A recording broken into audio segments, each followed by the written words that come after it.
Sovereignty lies with every individual Australian, and it doesn't matter if you're a millionaire from Point Piper or a prostitute from Rockhampton. Yeah. Everyone is equal. And when people start to really get that here and understand that the country is them, that's the first step to getting the people to be able to actually reform the nation and create something that they want to leave their children and grandchildren. Australian exceptionalism, I would love to see that rise a bit more in the coming decades. Oh, you will. Oh, watch this space. And just on that, last week I spoke about the method by which we're going to save Australia as A1. And we spoke about the purpose, which is to save Australia. We spoke about the end state, which is a sovereign, self-reliant Christian Western democracy, which is economically powerful, militarily intimidating, politically free, culturally vibrant, socially cohesive.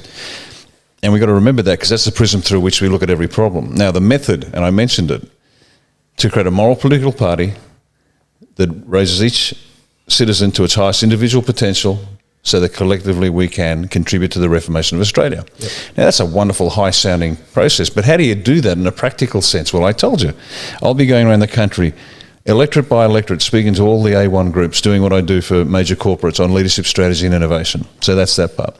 And I've been in discussions this week with a very talented organisation, strangely enough, set up by an ex-military guy. There's something about soldiers, they're very, very effective. And he set up an organisation, and it's still functioning today. He initially used it to help soldiers with PSTD. He had a 90% success rate. They're off their meds and back at work. Now, isn't that fascinating? All the psychologists and psychiatrists are pumping him full of drugs and giving him nice advice. And here's a guy that's got solid academic and conceptual processes built into the system. He's got the technology that underpins it, and then it's delivered in a way where he gets results. Now, he's taken that and he's taken it global. Let me talk about this guy. That's excellent. I won't give the company name just yet, but in time you'll hear it. But they were consulting to an engineering firm. So these guys, engineers, right? And they're all of a certain age, let's say above 40-ish, so they've been in the job.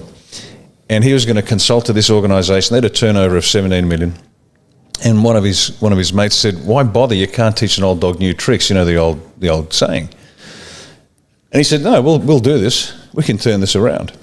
And so they went in. He did have a spanner thrown at him at one point, apparently. Yeah. But in the time that they were there, I think it was about 18 months, they doubled the turnover to 34 million, and they increased it again to increase of $40 million a year. So there are techniques to get people that everyone else writes off. Right off the old hands, right off the people that are just a little bit too crazy or not crazy enough, right off the old folks.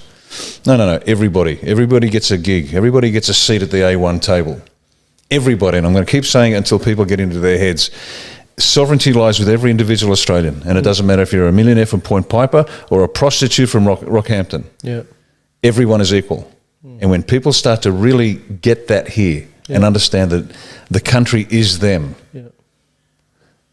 that's the first step to getting the people to be able to actually reform the nation and create something that they want to leave their children and grandchildren.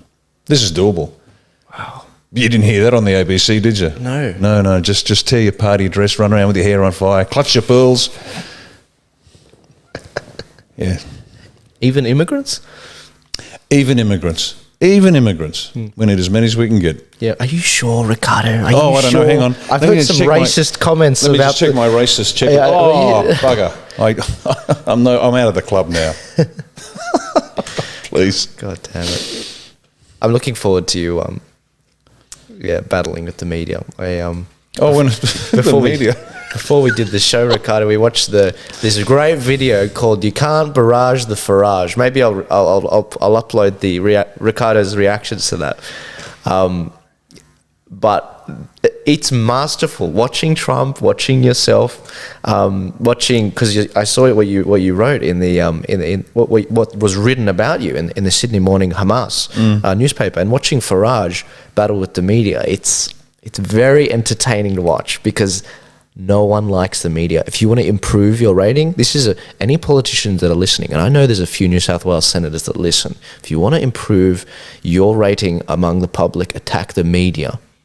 Newt Gingrich did that in a presidential run a couple of years ago, and his approval rating skyrocketed. He was dead in the water in the polls. Attacked the media during a debate, skyrocketed.